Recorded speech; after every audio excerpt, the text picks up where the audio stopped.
¿Cómo están? Buenas noches, bienvenidos a Días Contados. En el segundo piso estaremos como siempre con el análisis junto a Juan Diego Montalva y Paula Walker. Recibimos en el estudio hoy al ex subsecretario de las Fuerzas Armadas, Gabriel Gaspar, para hablar de la crisis de seguridad que se vive en Latinoamérica y también del manejo de la diplomacia por parte de la actual Cancillería.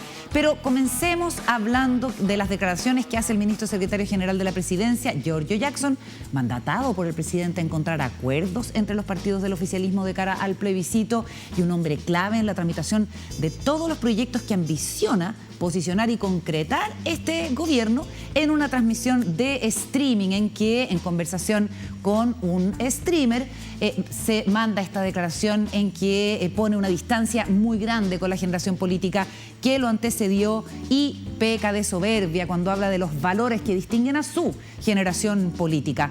Obviamente es uno más de los errores que cometen personeros de este gobierno y no cualquier personero, son personeros del comité político, si lo sumamos a las declaraciones de Isquia Siches en el Congreso la semana pasada, que lo obliga a pedir disculpas, al igual que a la ministra Isquia Siches. Ojo, que hay gobiernos anteriores que han tenido declaraciones soberbias, que han sido fustigadas por la ciudadanía y que han terminado muy mal. Recordemos al presidente Sebastián Piñera en el periodo anterior, cuando dijo que en 20 días se había hecho más que en 20 años, y cuando varios de sus ministros tuvieron declaraciones que nada tenían que ver con la realidad de la ciudadanía y que causaron mucha molestia. No hay mucha diferencia cuando se trata de soberbia y cómo esta puede extraviar a los dirigentes políticos y a las autoridades. Comienza Días Contados, contamos todo, contamos con todos.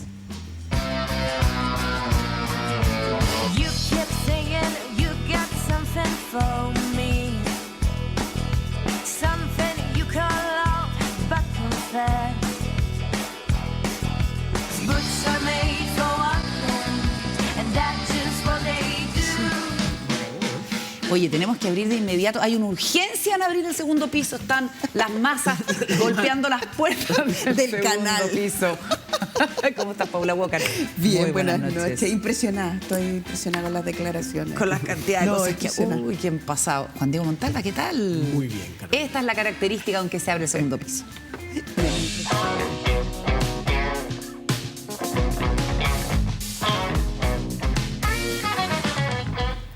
Bueno, comentábamos en la introducción las declaraciones con las que nos desayunamos literalmente, porque las conocimos hoy día en la mañana, del ministro Giorgio Jackson en esta transmisión de Twitch, que ya vamos a explicar lo que es, digamos, porque yo no sabía, pero aquí el equipo afortunadamente nos ilustró, pero ¿les parece que escuchemos antes las disculpas que ofrece Giorgio Jackson en un punto de prensa en el Congreso y al regreso empezamos con el análisis? Yo al menos no me siento en ninguna categoría de superioridad moral, creo que eso daña la posibilidad de construir conjuntamente. Por cierto, eso no significa que uno no tenga críticas y pueda aprender de los errores y los aciertos de los gobiernos pasados, pero creo que no fue la forma de haberlo expresado, menos aún cuando hay tantos desafíos que nos unen, cuando hay tantas cosas comunes por las que trabajamos día a día y que dichos como los que mencioné ayer, insisto, en una conversación totalmente distendida de más de cerca de 2 horas con personas que en una audiencia que no estaban vinculados en general a la conversación política, creo que son cosas que no tienen que suceder. Twitch es una red social que permite la transmisión de videos en vivo. Anoche el ministro participó en una transmisión que hizo el streamer Wings, que es una persona joven. También participó Valentina Matus, que es de Contexto Factual, este sistema de fact-checking para hablar precisamente sobre la desinformación y la información en el contexto del plebiscito constitucional. Y allí es donde entonces hace esta declaración, que hoy día en la mañana tiene consecuencias políticas. Empieza a circular un WhatsApp con las explicaciones y luego hace este punto de prensa. Preliminarmente, vamos a estar viendo pedazos de esa transmisión que se hace anoche. ¿Qué es lo que te parece insólito y asombroso, Paula? Así lo has visto, ¿no? Sí, yo estoy súper sorprendida. Lo que pasa es que cuando tú eres el ministro mandatado en 2 roles hoy día, el ministro Giorgio Jackson está mandatado por el presidente de la República a encontrar acuerdos con todos los partidos políticos para ver qué cosas podrían comprometerse antes del plebiscito del 4 de septiembre, que esos partidos están disponibles a reformar, básicamente para que gane el apruebo. Y entonces el presidente dijo que había una persona, que es Giorgio Jackson, que iba a estar dialogando con los partidos de izquierda a derecha que quisieran allegarle a su ministerio esos acuerdos. Tiene que parlamentar, tiene que llegar a acuerdo, tiene que conversar.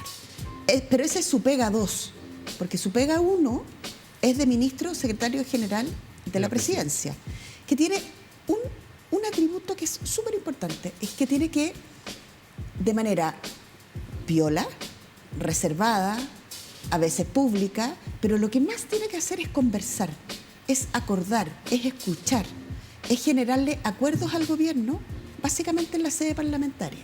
Entonces, cuando un ministro que tiene que acercarse a otros, donde no todos son iguales a él, en términos de generación, estamos hablando, por ejemplo, que la presidenta del Partido Socialista no es de la misma generación de él, que la presidenta del PP tampoco, que el señor del Partido Radical.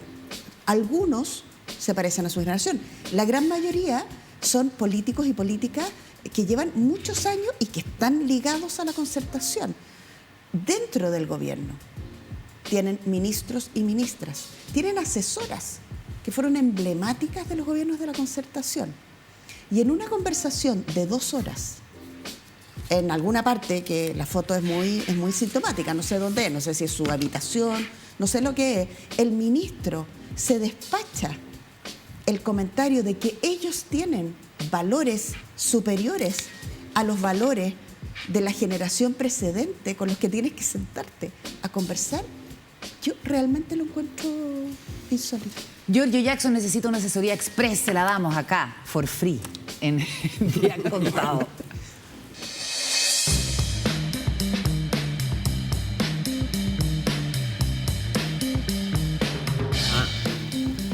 ¿Cómo lo vas viendo, Juan Diego? No, yo pensaba en pobre Macarena Lobos, ¿no? Macarena Lobos es la subsecretaria de la presidencia, que es una mujer que yo conocí en su momento, es de las personas negociadoras claves que tuvo la concertación y que hoy día,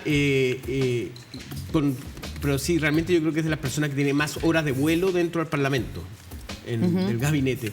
Yo me imaginaba cómo recibía ella, la subsecretaria del Ministerio de Secretaría General de la Presidencia, las declaraciones de su jefe, ¿no?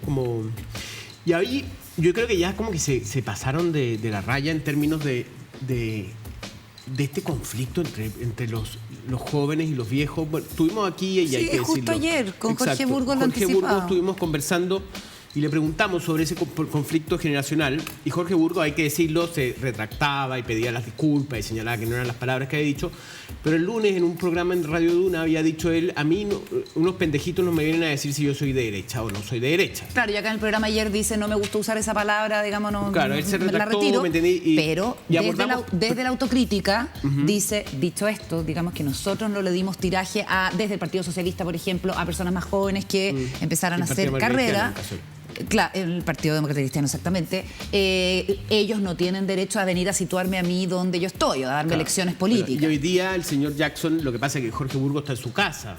De hecho, lo entrevistamos y estaba con un principio de COVID, así que está... Es que era contacto estrecho, por eso no vino acá. Pero está en su casa y él se puede ir de rosca. Uno puede decir, no, hay un abuso de su confianza o de las palabras que utilizó.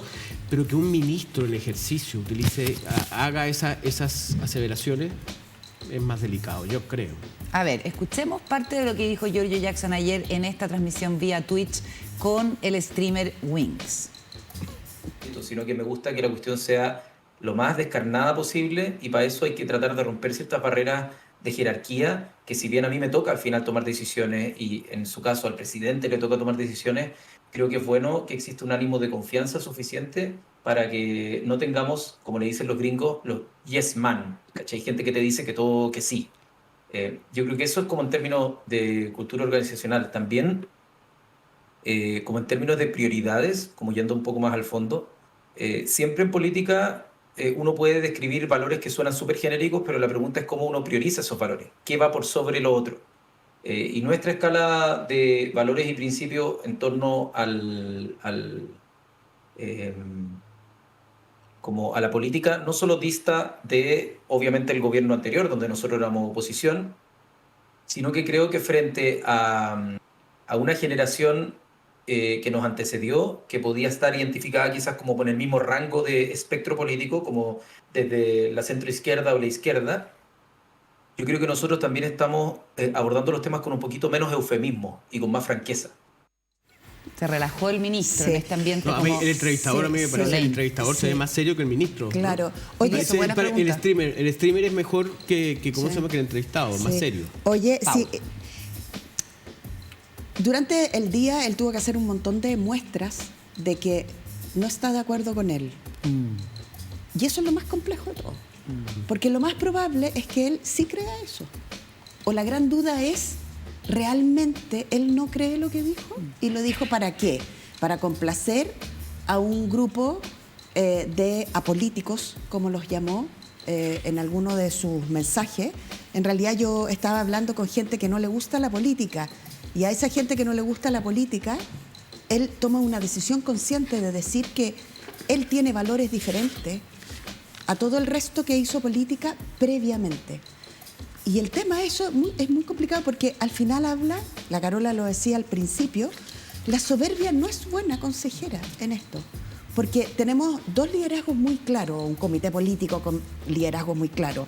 Está Camila, está Giorgio, está el presidente, está la ministra del Interior. Gente que efectivamente es muy joven. Todos ellos piensan que tienen valores diferentes a todas las personas que las anticiparon.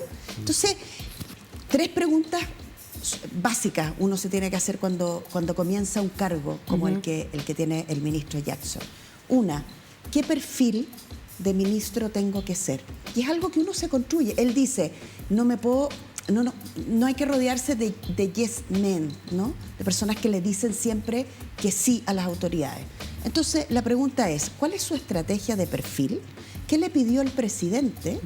¿Y cuáles son los logros que yo tengo que tener? Son cosas elementales cuando uno trabaja en estrategia no solo de comunicación política, sino que en una estrategia política para que su gobierno tenga éxito.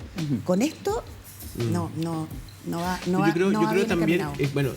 estos son los, de alguna manera, yo creo que tuvo su beneficio el ministro de Economía, ¿no? Que pasó piola Nicolás Grau. Nicolás Grau se mandó una declaración más notable también. Claro, está la tapa. Que dijo que la pyme había beneficio en la inflación para las pymes. ¿No? Entonces, y fíjate que ante la eventualidad de que Jackson saliera de la Secretaría General de la Presidencia, que se ha comentado mucho, se pensó en un momento que se fuera al Ministerio de Economía, ¿no? Que era, dado que es ingeniero y toda la cuestión, y que Grau saliera. Entonces, ya al final, como que los dos están pringao, por lo menos por este rato. Oye, veamos otras declaraciones que hace el ministro Giorgio Jackson en esta transmisión por Twitch anoche. Infinitamente menos conflictos de interés que lo que tienen otros que trenzaban entre la política y la empresa, entre la política y el dinero, ¿cachai? Son tantos años de administrar el poder que es muy fácil tener al mismo tiempo espacio de poder político y al mismo tiempo tener un compromiso con algún negocio que pueda estar por fuera. Y yo creo que esos espacios eso pasa que quizás... las concesiones, perdón que interrumpa, eso Sí, pasa en todo, o sea, es como que claramente se genera trabajo y claramente si se da a una cierta empresa, a un cierto proyecto o lo que sea, tipo claramente, y también se usa como para mirar hacia el costado e ignorar ciertas cosas como la colusión, tipo, Exacto. pasa. Bueno, y por eso, como ese tipo de conflictos de interés que pueden, en algunos casos extremos, derivar en corrupción, derechamente, y en otras formas más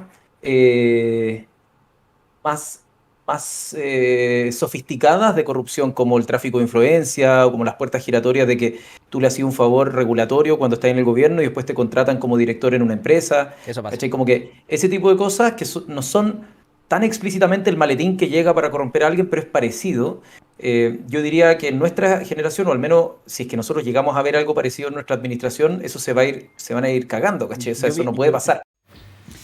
Bueno, yo creo que lo primero que hay que decirle en una asesoría al ministro Giorgio Jackson es que cualquier comunicación que él haga tiene el mismo rango de importancia y de oficialidad, ¿cierto? No porque sea una transmisión hondera, Lolain, en que sale con gorra grunge, digamos, sus palabras no van a tener el mismo peso. Yo creo que eso es un error realmente de novato y me extraña para una persona que además lleva tanto tiempo en la política.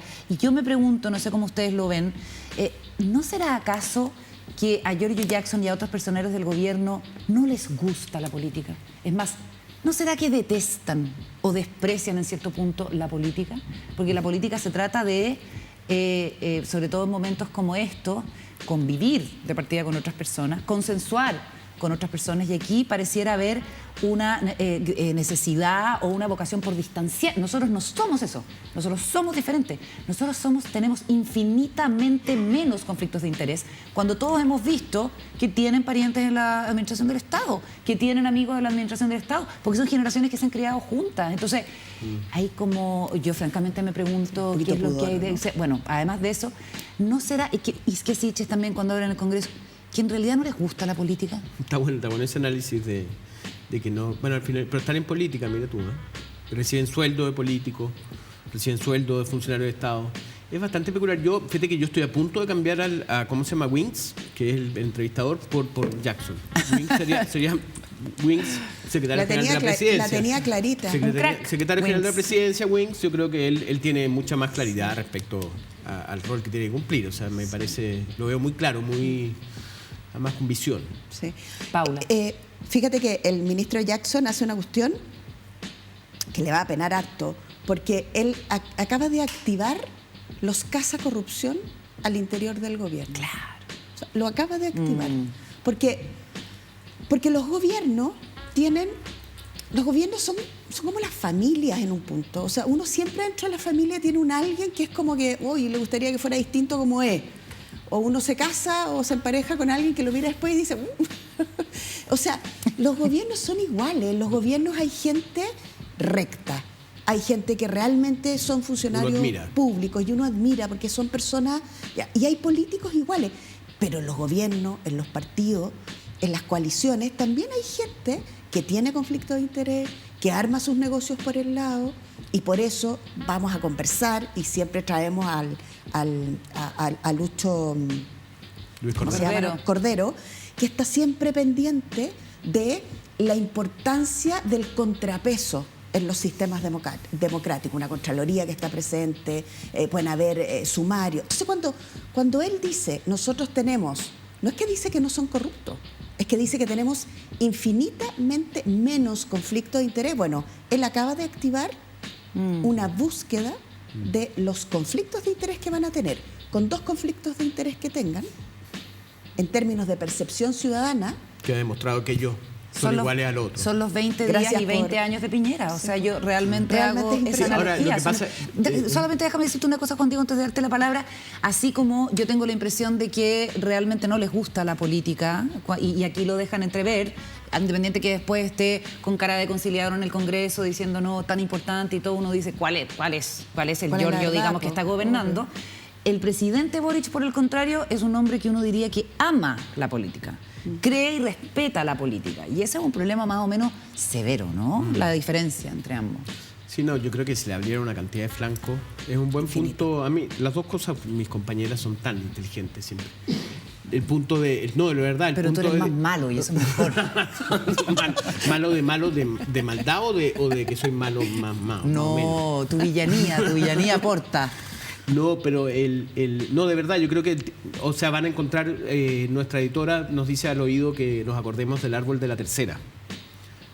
Ese árbol revela mucho. ¿Qué es el árbol de la tercera? El árbol de la tercera fue ese desplegado que hubo, que había un árbol y todas las relaciones que había familiares, vínculos y todo eso, que en todos los gobiernos hay, como tú bien dices, ¿no? Es como la gente se rodea en los gobiernos, dado el nivel de presión que hay y de no sé, de posibilidades de filtraciones, de desconfianza, se rodea de gente que conoce, gente de confianza, para evitar justamente traiciones, ¿no? Entonces, ellos dijeron en su momento que no iban a contratar familiares, que no iba a ocurrir lo que había pasado. Bueno, ya sabemos que contrataron familiares. Ahora lo que vamos a encontrar van a ser los conflictos de interés, ¿no?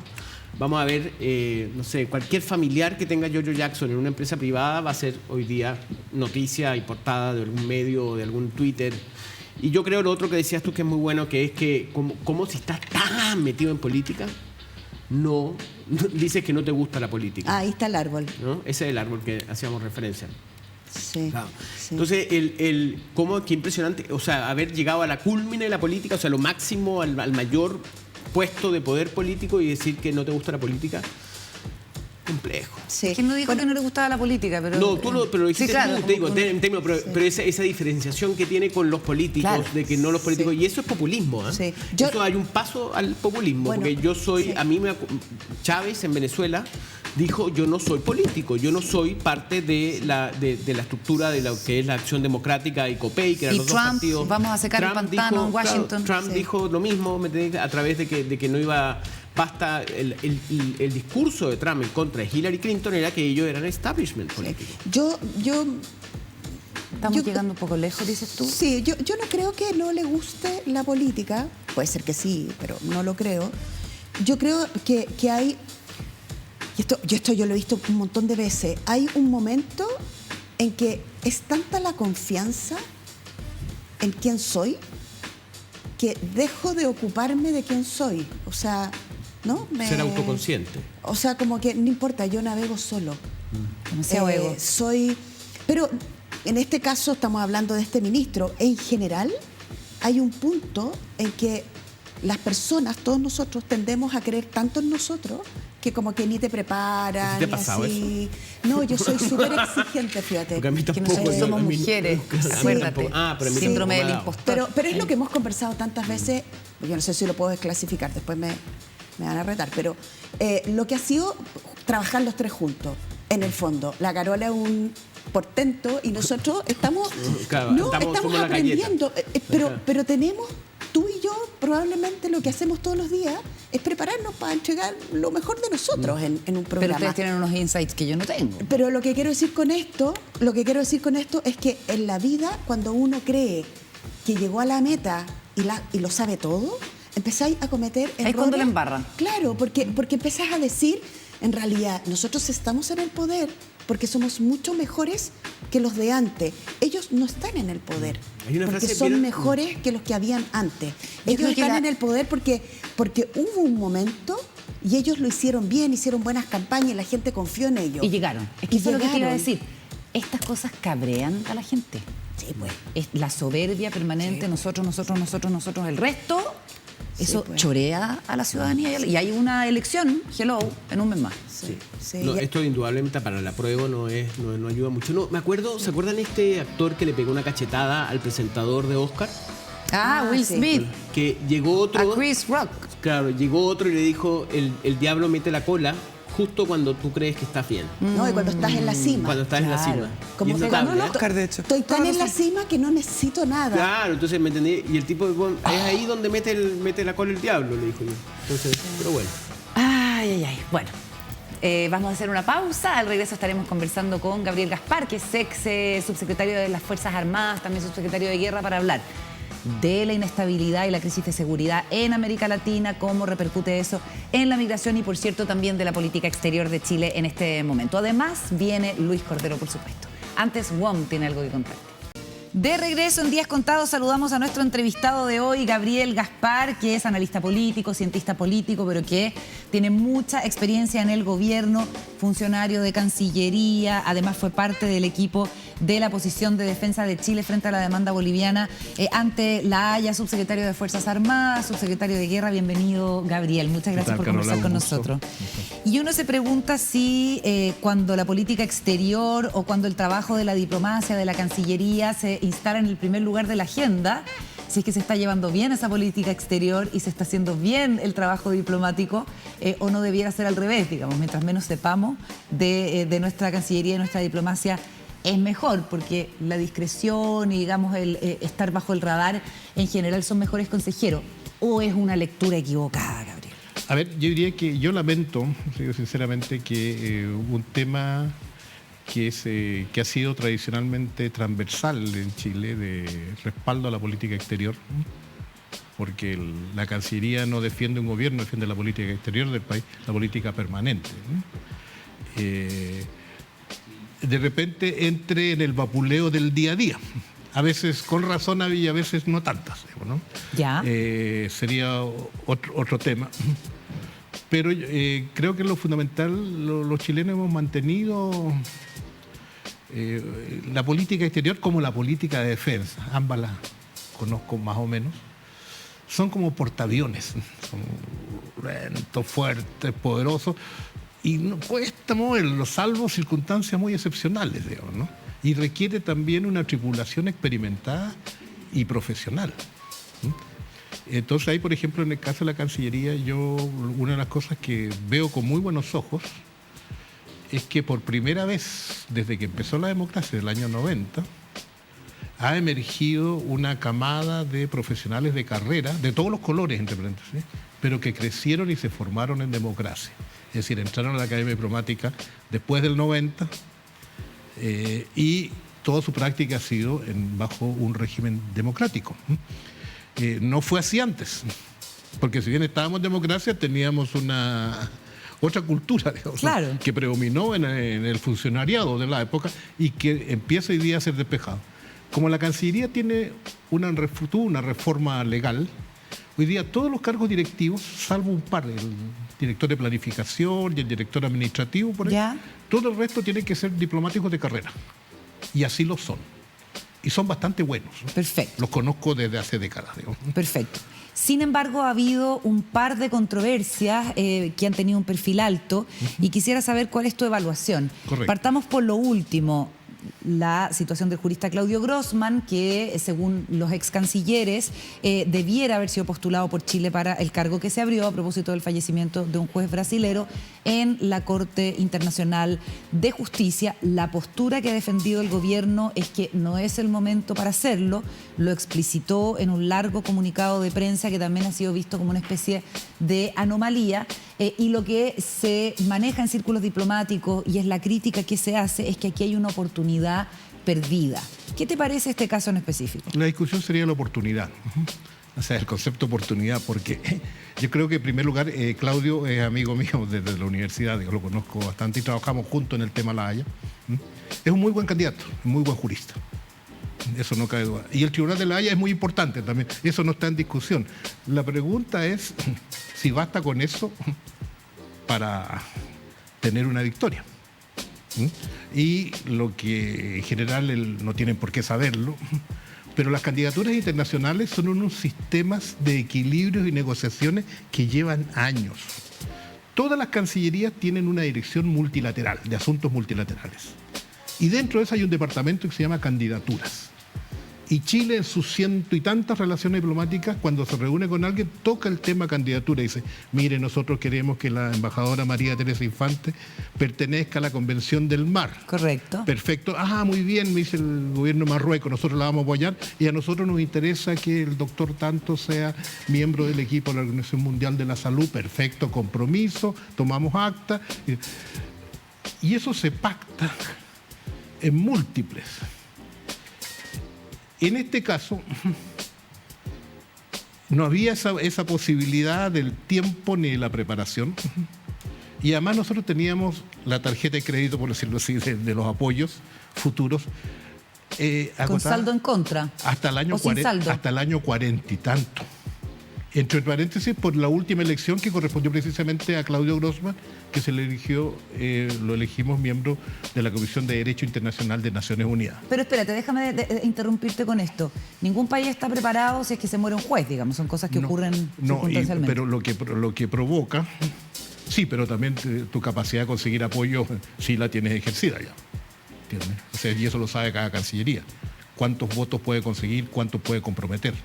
Según cómo haya estado el ajedrez anterior, dices tú. Según cómo viene la enorme carga de...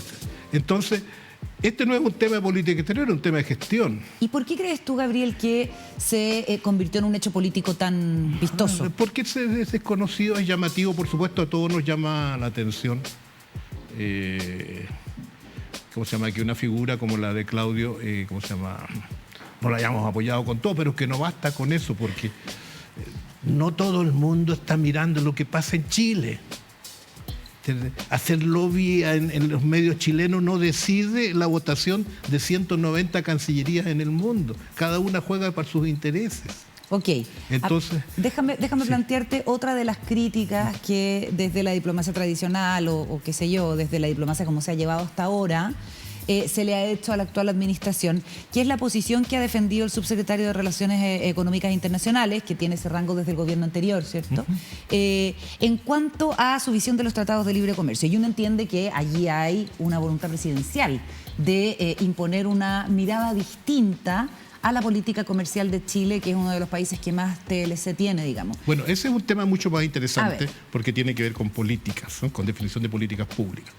Lo primero, yo diría así que el tema del libre comercio es una herramienta, es parte de la estrategia de desarrollo de un país, que nosotros hemos adoptado y que nos ha ido bien en general. Tiene un costo el abrirse tanto.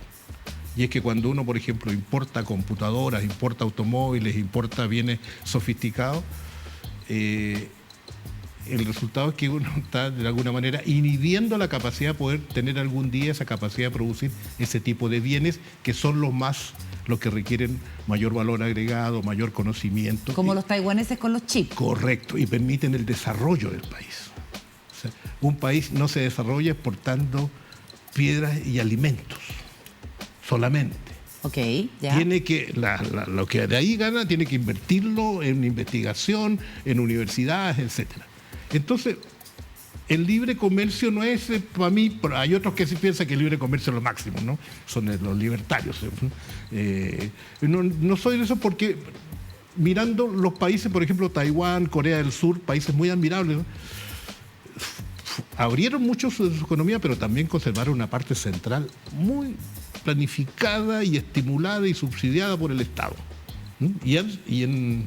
Mira, Corea del Sur, cuando terminó la guerra de ellos, tenía un ingreso per cápita anual menos de $100. Si comían piedras, vivieron de la cooperación mundial. Sin embargo, hicieron una política de desarrollo tecnológico y de un plus trabajo brutal, con ganas, digamos, no fueron forzados. Ya, nosotros no hicimos eso. Entonces, aquí hay una discusión, sí. Espérate, entre qué tanto libre comercio, qué tanto política de creación de valor. Es una discusión política de estrategia de desarrollo, que en mi opinión, bueno, yo soy un simple ciudadano y creo que corresponde que la discutan el área económica del gobierno.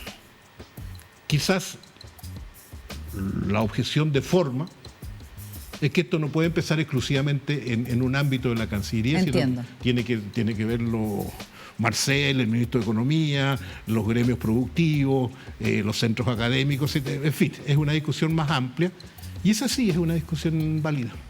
Ahora, que se quiera convocar una consulta ciudadana para legitimar los tratados comerciales, que son tratados comerciales vigentes, que el propio Congreso ha aprobado. Sí. ¿Qué te parece? No me parece porque el mismo subsecretario ha rectificado esa declaración. Correcto. Y que se quiera, digamos, revisar la política comercial que tenemos cuando hay socios, digamos, vigentes o socios a punto, digamos, de cerrar nuevos convenios, como el caso de la Unión Europea. Toda política se puede revisar bilateralmente. Lo que no se puede aceptar es revisiones unilaterales. Precisamente eso trata la diplomacia, de concordar intereses. ¿Y en ese sentido qué te parece lo que ha hecho el gobierno chileno? No, lo que está haciendo me parece bien. Estamos negociando con los europeos. No es mi ámbito la economía internacional. O sea, pero desde el punto de vista de la diplomacia, sí, la economía... Desde el punto de vista de la diplomacia me parece bien. Me parece absolutamente bien que nosotros en todo momento tengamos presente el interés del Estado chileno. Y deja aclararte cuál es el interés del Estado chileno en una definición clásica, ¿no? Tiene 3 elementos. Que los 18 millones chilenos, o sea, todo lo que beneficia a los 18 millones, al revés, y alto a lo que nos perjudica también, ¿no? Segundo, territorio, o sea, nuestra integridad territorial. Y tercero, ¿cierto?, la capacidad de decidir por nosotros nuestro destino, se llama soberanía. Esos son los 3 elementos del Estado. Eso es lo que tiene que defender la Cancillería. La Cancillería. Y el Ministerio de Defensa también en su propio ámbito. Por supuesto. Entonces, lo demás es, ¿cómo se llama?, según cómo potencien estos elementos. Te entiendo. Es en relación a esto. Claro, porque por ejemplo el libre comercio, uno dice, claro, el libre comercio fomenta el que venga el capital extranjero a las grandes empresas. Sí, perfecto, pero a veces les va muy bien a las empresas y a los chilenos nos va mal. Por ejemplo, las ISAPRE, o no, las FP, tengo entendido que hoy día todos pertenecen a monopolios extranjeros. Entiendo el punto. La canciller Antonio Urrejola estuvo ayer en la Comisión de Relaciones Exteriores de la Cámara abordando distintos asuntos, entre otros el problema de la migración, la crisis de migración que tenemos. Te invito a ver esas declaraciones y seguimos conversando en el mesón con Paula Walker y Juan Diego Montalva. Las vi ayer en la comisión. Sí. El tema migratorio es un tema que para nosotros es una prioridad desde la Cancillería y sabemos y estamos muy conscientes que es un tema que tenemos que conversar con Bolivia como país vecino, como también Perú, y a partir de esa conversación nosotros sacamos una declaración conjunta. Yo sé que no es el objetivo de esta reunión hablar de la reunión de Mercosur, pero también después se las podemos hacer llegar. Me parece que ya el hecho que los dos cancilleres de Bolivia y de Chile saquen una declaración de común acuerdo es un paso político no menor, como señal política de que estamos conversando en una agenda común. Hablemos de la crisis migratoria. ¿Cómo has visto lo que ha ocurrido, Gabriel, en el último tiempo? Bueno, para una idea, Venezuela se transformó hace algunos años en una Siria sudamericana. Siria. Vale, es decir, a raíz de la guerra civil de Siria hubo un estallido de millones de personas que llegaron a Europa y generaron un desastre, desestabilizaron la frontera. Venezuela está generando lo mismo, o generó lo mismo en los años anteriores, y se calcula unos 6 millones de venezolanos que están en alguna parte. De esos, una parte importante están en Colombia, otra menor en Ecuador, cerca de 1 millón en Perú, y nosotros no tengo idea, pero debemos andar por los 400.000, por ahí. 500.000. Claro, más los ilegales seguramente tenemos una buena cuota, pero en proporción a nuestra población es mucho más significativa. Que la que hay en Perú y que la que hay en Colombia. Correcto. Entonces, el tema es que las migraciones desreguladas, llamémoslo así, obviamente desestabilizan y un país no puede perder el control de su frontera, ni tampoco tiene capacidad para recepcionar ilimitadamente. Este es un tema que hay que verlo en su conjunto.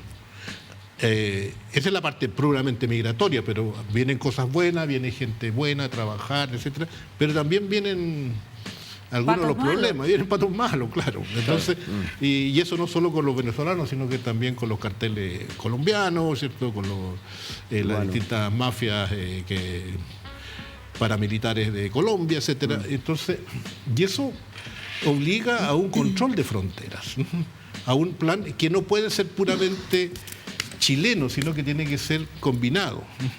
Con los países vecinos. Con los países vecinos, y para eso hay que tener una política especial, una política y una prioridad muy categórica.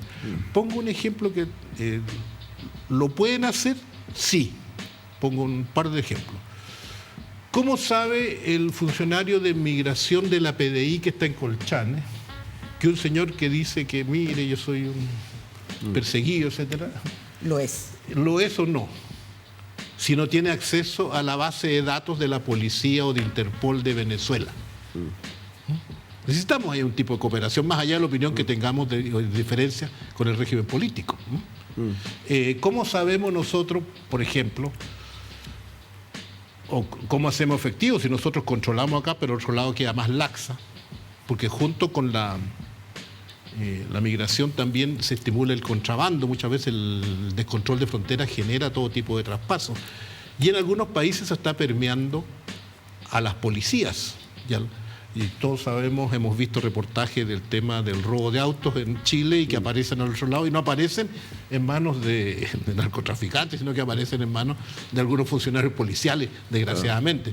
El gobierno boliviano ha actuado con rapidez en esos casos y eso hay que celebrarlo, pero hay que darle más sistematicidad. Debiéramos reanudar los comités de frontera, por ejemplo. Gabriel, te quería preguntar por un caso específico para entender el panorama como en el mundo diplomático. El caso de Sebastián Dépolo, que fue presentado como embajador, se presentaron las credenciales de él al gobierno brasileño y no se le ha dado el agreement que le dicen, ¿no? Que es la aceptación del embajador para que viaje. ¿Qué ocurre en esa situación de congelamiento del nombramiento? Bueno, se mantienen las relaciones. Se mantienen las relaciones, no están rotas. Nada más que las ¿Como llevan. señal diplomática? No es la mejor, pero por ejemplo nosotros hemos mantenido relaciones con Venezuela todo este tiempo.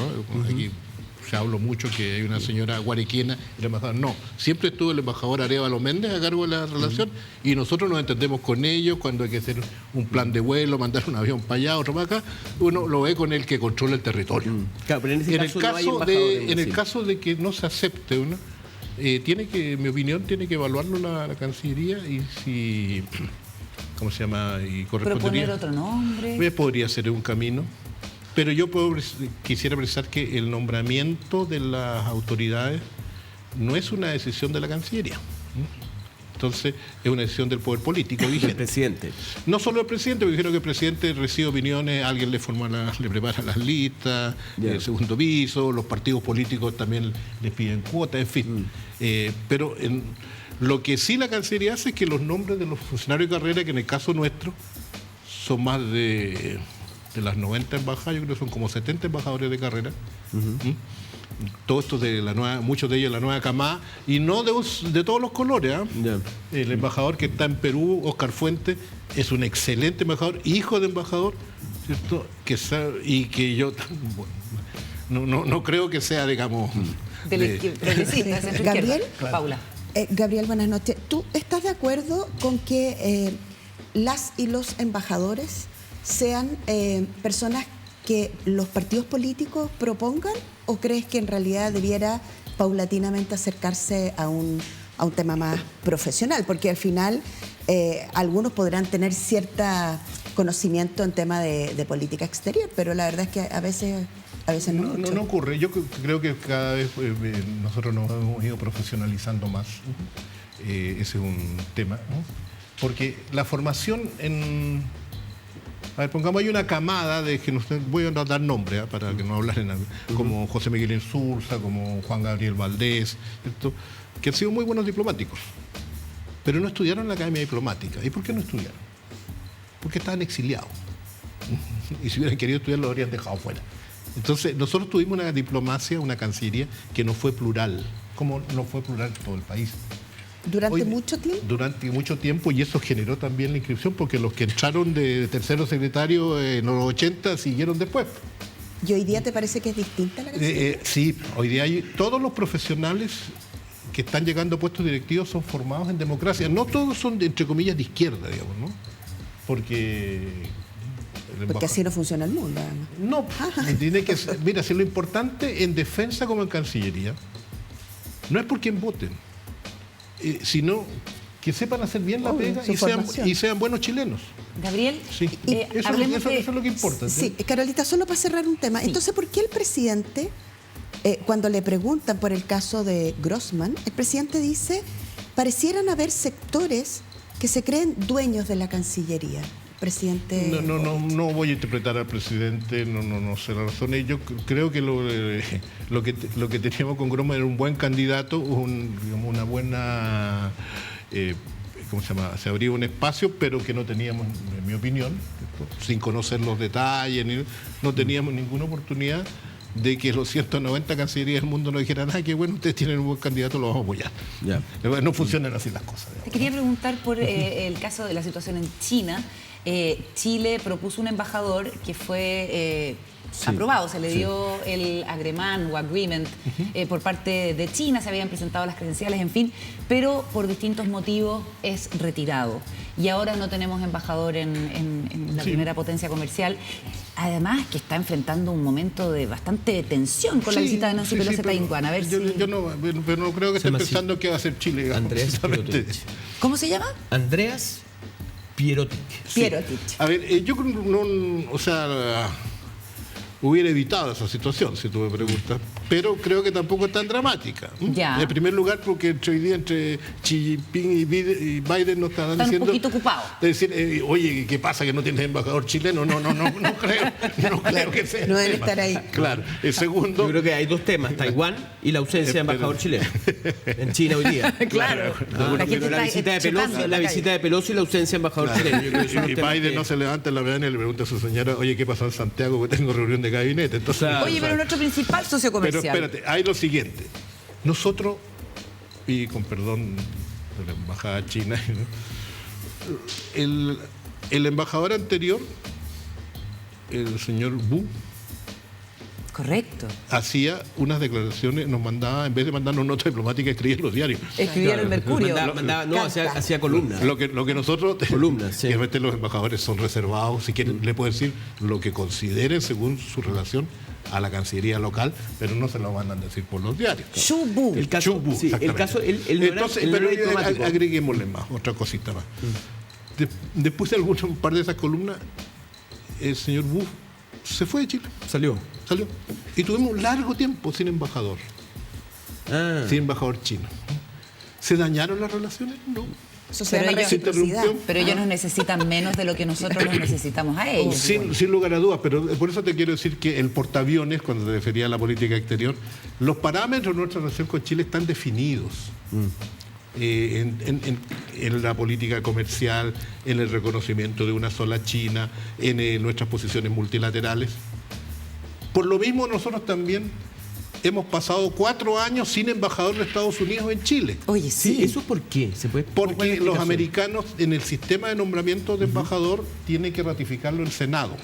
Y eso ya es una grilla, como dicen los mexicanos, doméstica, entre Ya. con republicanos y demócratas y con la Bueno, Casa Blanca. ahora tenemos embajadores. Ahora tenemos estadounidenses. una muy buena embajadora, pero independiente que no haya embajador, teníamos un encargado de negocio muy competente. De primer- Y como estaban definidas las carreteras, digamos, por donde iba la relación política, comercial, de seguridad, de cooperación, no hubo problema, tenemos visa waiver, tenemos, somos privilegiados, a ratos se nos hacen gestos privilegiados. Para la Gabriel. Cumbre de las Américas, por ejemplo, fueron muchos presidentes, pero el presidente Biden no se reunió con todos. Ya. Déjame preguntarte por el rol que está teniendo la empresa china, la empresa estatal china en nuestro país, con, digamos, participación mayoritaria en compañías eléctricas, tienen el 60% de la generación de electricidad en Chile en este momento, con posiciones estratégicas, con la compra de empresas mineras y un rol cada vez más destacado. ¿Tú crees que eso podría eventualmente representar un riesgo político, sobre todo por la tensión creciente entre Estados Unidos y China? Son, digamos, empresas cuyos dueños es el gobierno chino, el gobierno de partido único, en fin. Bueno, en general el gobierno chino es dueño de casi todas las empresas. Sí, la empresa en China. Es una... El gobierno chino es dueño del 60% de la generación eléctrica en Chile. Claro. Sí. Esto no quiere decir que En Chile. la mayor parte de las empresas chinas tienen una gran participación del gobierno chino. Eso me Del refiero. Estado, claro. Todas las empresas estratégicas son del Estado chino. No, digo porque es un gobierno que está dirigido por el Partido Comunista Chino y tiene su comité central, entonces no es ¿cómo se llama? Como otras economías que Es exactamente lo que te estoy diciendo. Claro. ¿Cuál es tu Entonces, postura respecto a eso? creo que es un tema a considerar y como siempre la unión hace la fuerza, no es el único caso. Y entonces es un tema que nosotros podemos buscar, asociar, conversar, cómo lo están haciendo, primero estudiar cómo lo han hecho otros países. ¿Y qué casos hay de países en Pues, donde todos China- conversan todos negocian con los chinos. claro. Sí, no, ¿qué país no negocia con los chinos? Sí. Hasta Estados Unidos, ¿cierto? O sea, los chinos, por ejemplo, desplazaron a México. Antes México era el principal socio comercial de Estados Unidos por la cercanía geográfica. Entraron los chinos y ¡buah! Sacaron a los mexicanos. Entonces, nosotros preguntarle a los mexicanos Gabriel. cómo lo hicieron ellos. ¿Pero no te parece que es un problema estratégico? O sea, es un tema a considerar, dije. ¿Y qué significa eso? Bueno, que tienen que estudiarlo las autoridades con todos los estamentos, pero no es un tema dilucidarlo de una sola versión, ni tampoco es un tema para sacarlo anecdóticamente. Ya. Es parte de los desafíos. ¿Qué te puedo decir al respecto? Para colocarlo en perspectiva, ¿no? Nosotros, a partir del fin de la Guerra Fría, el 90 llegó la democracia, el Tratado de Libre Comercio, Chile se transformó en un duty free, todos se endeudaron como pudieron y se compraron la máxima cantidad de bienes, en fin. Pero eso se llamó en la ola de la globalización y eso se acabó. Se acabó por lo menos en la forma que estamos viendo, por lo que estamos viviendo hoy día. O sea, yo no sé cómo va a ser el mundo económico después, pero está claro que este celular que tú tienes ahí, que tiene la caja de plástico hecha en Malasia, el chip hecho en Taiwán y que lo arman unos chinos en Shanghai, eso se acabó. No creo que volvamos al proteccionismo así cerrado de otras épocas, pero sin lugar a duda el mercado va a ser más segmentado. ¿Cómo reaccionamos frente a eso? ¿Cuáles son las opciones estratégicas que hacemos? ¿Dónde? Nosotros hemos hecho ya algunas opciones, en algunas cosas tecnológicas hemos optado por el mundo occidental, llamémoslo así. Pongo un ejemplo, el mundo todo lo que es la tecnología, la defensa de Chile, algo sé.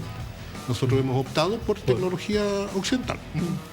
No se cambia de la noche a la mañana un F-16, yo no le puedo meter un software chino. Oye, es más del 50% de la distribución del mercado eléctrico chileno el que está en manos de empresas chinas. Gabriel, muchísimas gracias por venir a conversar con nosotros. Gracias a ustedes. Que estés bien. Pausa, al regreso Luis Cordero en Días Contados. De regreso en Días Contados, en la última parte saludamos a Luis Cordero, nuestro columnista. ¿Cómo estás, Luis? Bienvenido. Buenas noches. Buenas noches. Tenemos Buenas harto noches, tema, Luis. hemos estado hablando de ti en tu ausencia, lo cual habla de tu importancia, tu Relevancia en este influencia, espacio. claro. No, muy puntualmente. El poder en la sombra. Muy puntualmente de los límites de la delgada línea entre informar e intervenir, que por supuesto ha sido tema todos estos días.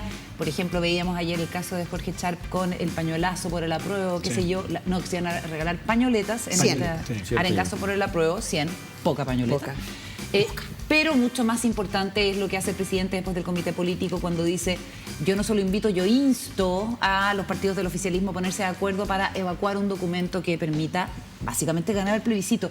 ¿Cómo viste eso? ¿Es intervencionismo cuando dice además que hay un ministro mandatado, que es Giorgio Jackson, para coordinar esta cuestión? Ahora, lo que pasa es que hay dos problemas. Uno tiene que ver con...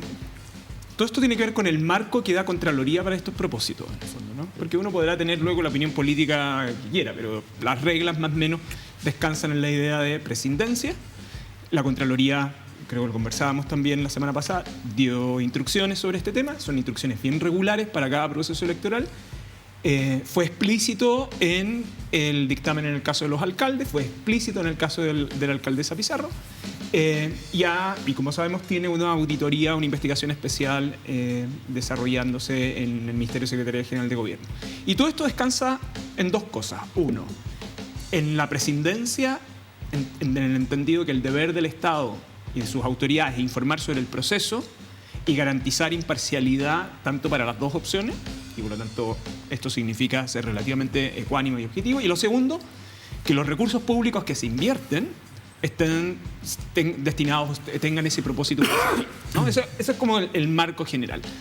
Y por eso la pregunta es: ¿qué sucede cuando el presidente, lo conversábamos la semana pasada, días atrás, a propósito de su intervención en Copago Cero, cita un artículo de la Constitución? Ahora, yo creo que él, cuando yo escucho completo esa intervención, él en verdad está hablando de salud mental y reconoce que en el texto hay una referencia a salud mental, pero está en el límite, de verdad en el límite, pero previamente él dice hay dos opciones que son legítimas, etc.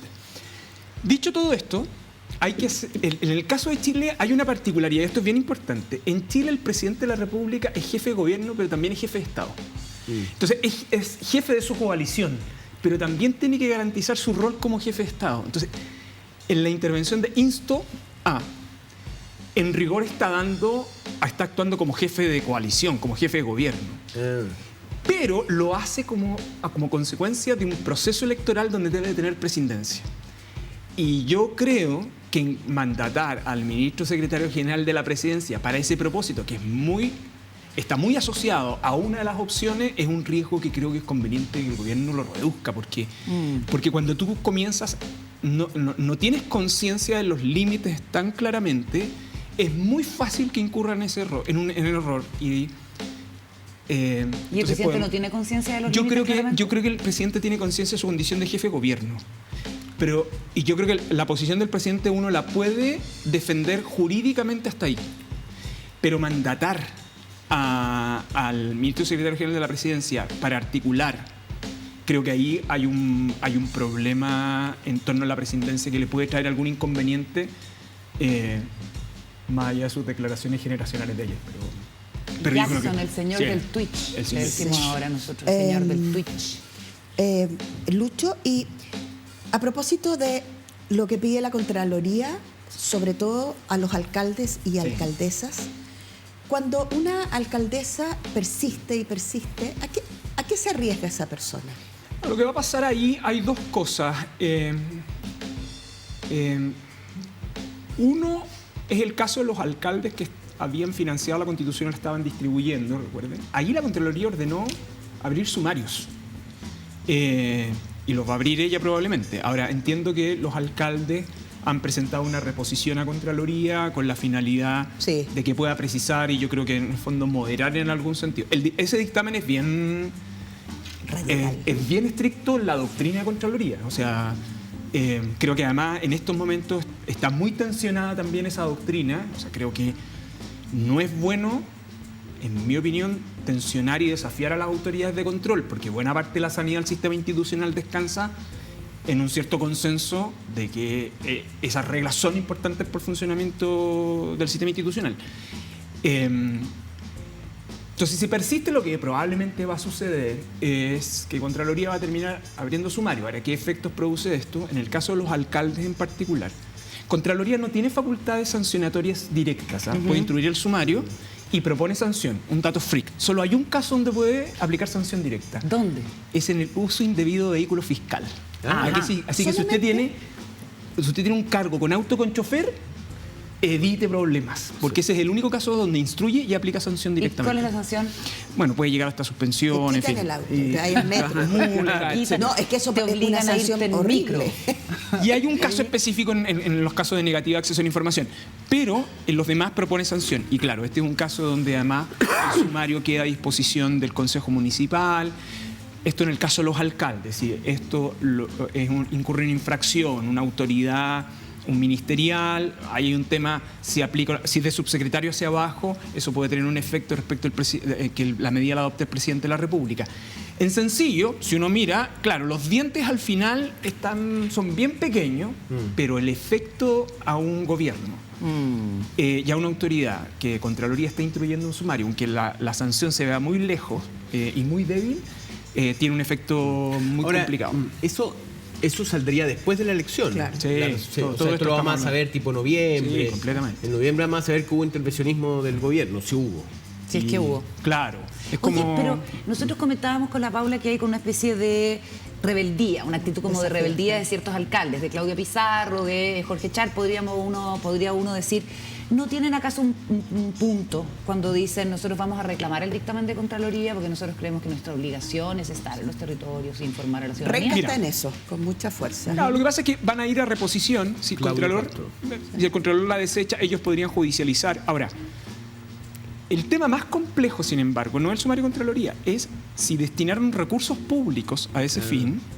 En verdad, hay otro problema que sí se gatilla a cualquier autoridad, y es que la Contraloría puede iniciar un juicio de cuenta, que es responsabilidad personal, patrimonial, por todo el gasto incurrido que no estaba autorizado. Y eso sí que es complicado. Pero no es un poco extremo, Lucho, solamente para darle la palabra a usted y no la cambie, pero cuando te dicen no puedes usar tus redes sociales, si uno es autoridad pero también es ciudadano, no puedes hacer campaña los fines de semana o después de horas.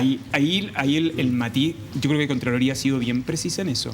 No puedes utilizar tus redes sociales de la municipalidad. Claro, no, la pero institucional. Claudia Pizarro, ¿te acuerdas que decía que indirectamente, porque ella aparecía con un lienzo atrás, que decía la Pintana a prueba? Claro, pero en ese caso no es que ella, como Claudia Pizarro, aprobara, sino que aparecía como que el municipio aprobara. Entonces la Contraloría le dice, usted indirectamente no puede hacer que el municipio tenga una posición institucional. Pero era súper sutil, porque era su cuenta de Instagram, era su cuenta, y ella aparecía en una actividad con gente y atrás se veía la Pintana a prueba. Era a eso. Yo creo que en ese dictamen, y yo creo que además lo conversamos la semana pasada, una de las que era la parte donde como que pocos se habían percatado, que la Contraloría ahí va un poco más allá y dice, mire, ni siquiera indirectamente. Yo creo que en esto la Contraloría ha sido bien estricta y veo muy poco probable que la Contraloría cambie su criterio a propósito de las reposiciones. No, Luis, vamos al insto. Al insto que hizo el presidente Boric. Porque sabemos, y lo comentamos acá largamente, cuando él en el matinal de Chilevisión dice que en caso de ganar el rechazo se iría a otra convención constitucional y bueno, todo lo que sabemos que se produjo después. Sin embargo, esta es la primera vez que se refiere a la posibilidad de que gane el apruebo, ¿no? Y cuál es el procedimiento. Y él como que se adelanta a la necesidad de buscar un acuerdo, yo creo que ahí tratando de ganar, ¿me entiendes?, más votos y ampliar su base electoral. ¿Cómo se implementaría eso? ¿Sabes de algo que se está haciendo en la Secretaría General de la Presidencia? ¿Conoces equipo que esté dedicado a eso? ¿Cómo debería de producirse la instrumentalización de ese instar? Esto tiene que ver con los temas de fe que hemos conversado. A ver, yo, hasta lo que tengo entendido, aquí lo que hay es, uno están los partidos, otros hay grupos de expertos al cual le han estado preguntando. La pregunta es si esta articulación de propuestas de modificación tienen que venir desde el Ejecutivo o tienen que venir desde el Congreso. En lo que estoy dando mi opinión es desde el punto de vista de cómo reducir las contingencias para el Ejecutivo, para el Gobierno, desde el punto de vista legal. Yo creo que si es un acuerdo destinado a una de las opciones, que además tiene incidencia electoral, porque es evidente, porque está orientando el voto, es razonable que esa instancia de acuerdo para evitar contingencias al Ejecutivo sea adoptada en el seno del Congreso. Del Parlamento. Y que por lo tanto ahí se destinen los esfuerzos, las conversaciones, etc. Llevar eso a Palacio de la Moneda es volver a exponer al Ejecutivo al debate sobre la presidencia. Ahora, dicho eso desde el punto de vista de dónde se administran de mejor modo estos riesgos, porque yo creo que son riesgos que es conveniente tenerlos presentes, lo que viene a continuación es cuáles son los temas, y yo creo que ahí hay como dos almas detrás de todo esto. Una, el alma tecnocrática, que dice, mire, aquí hay algunos aspectos que es conveniente corregir, por ejemplo, las leyes de concurrencia presidencial. Sabe que es verdad, volvamos a la iniciativa exclusiva en materia de gasto porque hay razones históricas, institucionales, etc. Pero también tienes como otra alma que dice, pero si va a haber reformas, entonces ¿cómo dialogan esas reformas con lo que, entre comillas, las personas están pidiendo para aprobar? Es decir, y yo creo que no logro entender muy bien cómo decodificar esas dos cosas. Es decir, quién se autorrepresenta al pueblo, ¿no? No tengo muy claro cómo tomar esa sensibilidad. No sé si el gobierno, los partidos tienen, o el comando del apruebo tiene datos sobre esto, encuesta, en fin, no focus. Ahora, el ministro Jackson yo creo que puede ser un buen articulador, dado las últimas declaraciones, puede ser facilitador. Ironía fina. Yo diría que facilitador. Facilitador con el Congreso en particular, dice tú. Con el Congreso en particular, Paula. Oye, Lucho, yo te quiero sacar algo de eso y me llegó a mi WhatsApp una especie de ¿cómo se llama?, de letra chica constituyente, que es de la campaña del rechazo. Y lo que ellos hicieron es que hacen una serie de afirmaciones que afirman que está en el texto de la nueva Constitución. No te las quiero leer todas, pero te quiero leer una que también como que fue tema en la semana pasada. Ellos dicen, ¿qué pasa si un asesino preso quiere votar? Y la respuesta que ellos mismos imprimen en volantes que le reparten a las personas dice, con el nuevo texto, ahora tendrá derecho a votar. Tendremos políticos ofreciendo votos a cambio de privilegios para delincuentes en las cárceles. Todo eso está en el nuevo texto de la Es que lo que pasa es que eso está hoy día, eso no es el nuevo texto.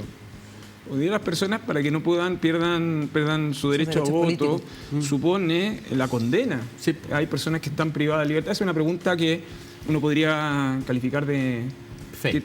Engañosa. Es engañosa porque, en estricto rigor, esa pregunta es legítima. Una persona que está en estos momentos cumpliendo una medida cautelar pierde su derecho. Pero él dice que es un asesino. Claro, una persona condenada. No dice que es condenado.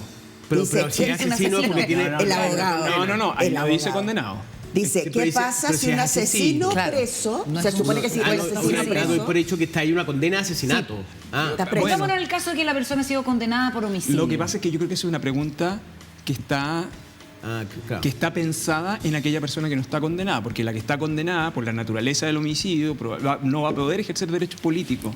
Entonces, démosle un poco de contexto, Lucho, antes de que siga. Déjame decir que entró en vigor para esta elección por primera vez una modificación legal que en el fondo permite hacer carne, algo que está en la ley pero que no se ha podido implementar porque es un vacío legal, que las personas que no han sido condenadas, que están siendo investigadas y están con la medida cautelar de prisión preventiva en un recinto penitenciario, puedan votar. Entonces se van a instalar mesas en los locales de votación, algo que se permitía en la Constitución actual, pero que la ley que rige el CERVEL hacía que no hubiera una forma práctica de hacerlo, y eso se va a empezar a hacer ahora solo por las personas que no han sido condenadas. Que no han perdido su derecho político. Y solo un pequeño detalle. los recursos de protección que se interpusieron a favor de esas personas fueron acogidos por la Corte Suprema.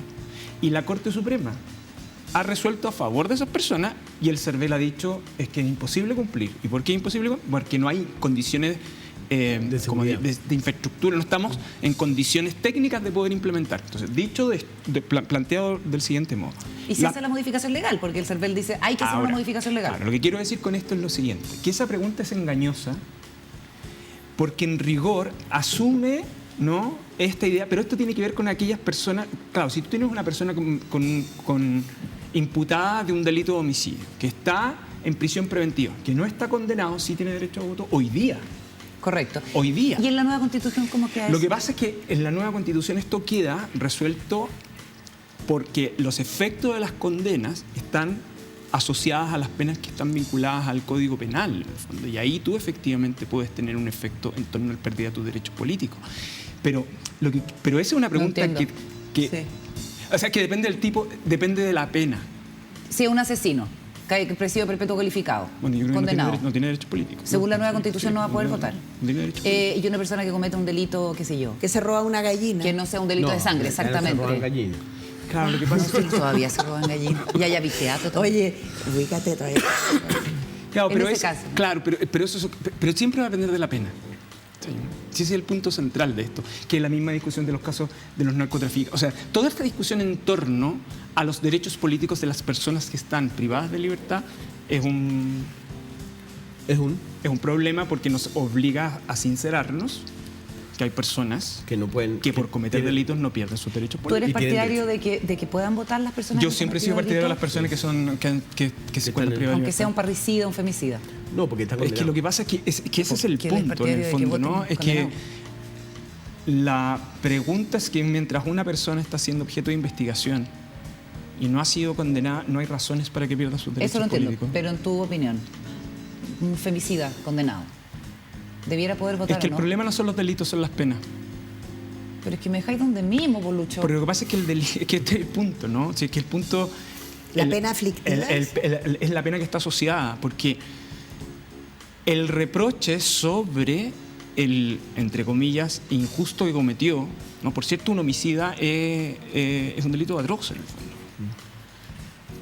Pero no es el único delito, no es esa la condición, sino que aquello que está vinculado a la pena, ¿no? Esta sería una respuesta clásica. Que, bueno, por eso se pueden hacer estas fake news, que no son fake news en una de esas. No, a ver, lo que pasa es que O sea, son preguntas... solamente para que las personas que nos escuchan puedan hacerse alguna idea. La Constitución actual y el nuevo texto propuesto, ¿tratan este tema de la misma manera? Dialogan en algún sentido. Sí, lo que pasa es que dejan esto sometido a la ley. Eso es cierto. Aquí te deja un margen a la ley sin que sea tan categórica en el término de pérdida de derechos políticos, pero eso no lo transforma en un texto que facilite a los delincuentes a... No lo transforma. Oye, hablemos un poco de las campañas, el momento de las campañas. Hoy día salió una nueva encuesta de Criteria, Agenda Criteria, que deja el rechazo por sobre el apruebo con 9 puntos, se estrecha respecto de la medición anterior, pero sigue siendo una brecha significativa. Y ayer el Comando del Rechazo empezó a compartir algún material audiovisual a través de redes sociales que va a estar en la franja que comienza el viernes. Todavía no conocemos el material que va a estar ahí para lo relativo al apruebo, por lo menos no hasta ahora, pero veamos parte de lo que ofrece el rechazo en su campaña. La rabia. Todo lo oscurece. Un llanto con rabia es desesperación. Un liderazgo con rabia es abuso. Una mente con rabia Pero los grandes acuerdos los vamos a poner nosotros, y que quede claro. se nubla. Un recuerdo con rabia es rencor. Una causa con rabia es violencia. Pensar con rabia Me parece conveniente que ellos ahora también sufran un poquitito. es odiar. Bueno, eso hace el Comando del Rechazo que, digamos, personaliza en este caso en 2 exconstituyentes, Daniel Stingo y Jorge Baradit, esta emoción, que es la emoción de la rabia, que a juicio de ellos no posibilita la construcción de un buen texto. Después habla del amor, en fin.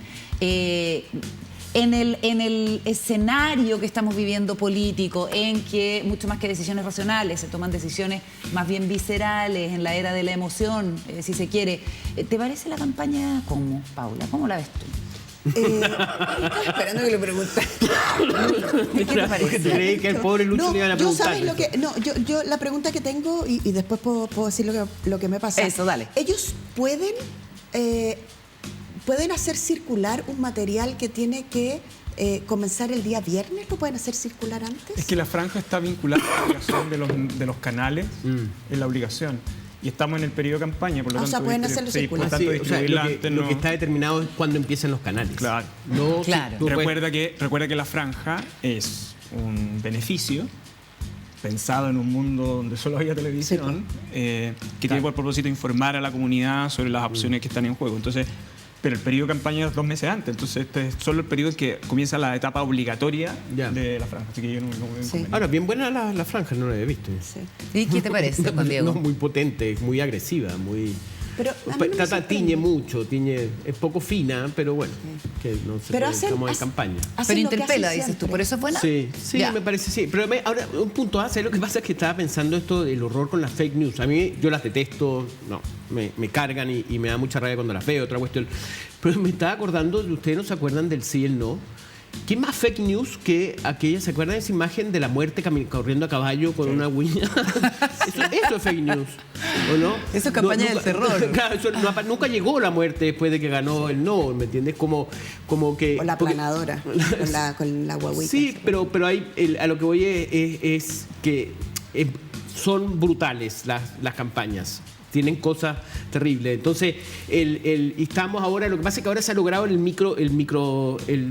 microfalsedad, ¿no? Que es esta cuestión del Twitter, en el WhatsApp. La microfalsedad, interesante. Mira, un nuevo concepto. Sí. No, yo quería solamente decir que no me extraña el tono, porque el tono del miedo, en general, es siempre el tono de las campañas más conservadoras, es decir, la rabia, el fuego, la violencia. Si tú votas este texto, lo que yo quiero interpelarte a ti, consumidor de redes o televidente, una película de emoción, con emoción. Claro, es que ellos tienen rabia y construyeron este texto con rabia. Pero y ¿tú crees que eso no interpreta a la mayoría que, según todas las encuestas, va a votar por el rechazo? O sea, a la mayoría no, pero sí creo que interpela a personas, sí. Ok. ¿Lucho? ¿Cómo ves este periodo de campaña? Yo creo que las emociones, además esto como que tiene 2 mensajes esta campaña, ¿no? La rabia, con las emociones rabia y amor, ¿no? Supone como eso es como el... Y yo supongo, yo vi una parte de ayer cuando circuló ese además lo está disponible en YouTube, cápsula. Sí. Y tiene esta otra parte de la ducha donde la gente se hace preguntas, ¿no? No lo sé, a mí me parece que eso es una franja que le habla a un mundo que tiene dudas. ¿Va por los indecisos este spot? Pero ponte tú las preguntas de la ducha. Puede ser algo sofisticado, ¿no? Pero ellos son preguntas... probablemente las personas se las formulan de un modo... Sin ducha. No, de un modo más violento, diría yo, con un lenguaje más impropio, pero creo que... ¿Qué tipo de preguntas se hacen? Por ejemplo, ¿será cierto que... Me voy a quedar sin casa. Que me voy a quedar sin casa. Ese tipo de cosas. Y que yo supongo que estarán sacadas de los antecedentes que les sirven de base para... Y de Focus. De Focus Group, sí. Entonces yo creo que apelar a las emociones ha sido como la estructura general, y aquí viene lo racional del contenido del texto, es decir, qué es lo que uno puede leer ahí, qué es lo que dice Criteria hoy día, ¿no? Entre las personas que están más informadas del texto, como que hay una sensación de más crítica hacia el texto. ¿Te hace sentido eso? Qué difícil. Es difícil porque la pregunta es desde dónde tú lo aproximas. A ver. Porque eres crítica porque el texto es técnicamente mal construido, o eres crítico porque lo que contiene o lo que revela es algo que tú no compartes. O que no entiendes. Pero a ver, es que yo creo que o lo entiendes según tu propia comprensión en el fondo, ¿no? Y entonces viene toda esta discusión si ese texto, del punto de vista, requiere mediadores técnicos o no. Y claro, los mediadores técnicos nunca son neutrales también. Pero a mí hay dos, tres temas que me llaman la atención, pero que yo lo resumiría en una frase de Bocellur de estos días. Que no sé si mira, vamos a la... Es que como diría Valdano, el fútbol es lo más importante, es lo menos importante. Pero que además una persona a la cual yo le tengo mucho respeto. Recuerda que él además estuvo en el Consejo Ciudadano de la Presidencia de Chile. Sí. Me parece que tiene una manera de percibir las cosas que sería conveniente escucharlo más seguido. Tiene mucho sentido común. Sí, o sea, y él tiene una frase que entiendo en una entrevista con Italo Franzani, ¿no? Una cosa así. Puede ser. Que dice, haber llegado acá ya valió la pena. Y yo sé que estamos en un momento donde todo el mundo está como cansado, en fin, y estamos llenos de fake y que tú me miraste feo. Pero el estar discutiendo, o sea, el darte el trabajo de leer un texto, de volver a esta perplejidad de García Márquez, ¿no? De la venta de los textos legales en la calle, ¿no? Y que la Constitución sea un bestseller, yo creo que trataría de mirar el lado positivo de que hemos vuelto a mirar en ese texto como algo de la comunidad política, aunque hoy día estemos fracturados, pero a mí me parece que ahí hay un activo, y por eso creo que la frase de Bocellur es buena. O sea, me parece que lo que él interpreta, llegar acá, con indiferencia del resultado del 4, ha valido la pena. Ha valido la pena. Lucho, como siempre, un gusto tenerte acá. Hasta la próxima. Muchas gracias, Lucho. Y nosotros nos vamos. Muchas gracias, Paula. Hasta la próxima en Días Contados. Contigo que te vaya muy bien. Gracias. Gracias por la compañía. Buenas noches.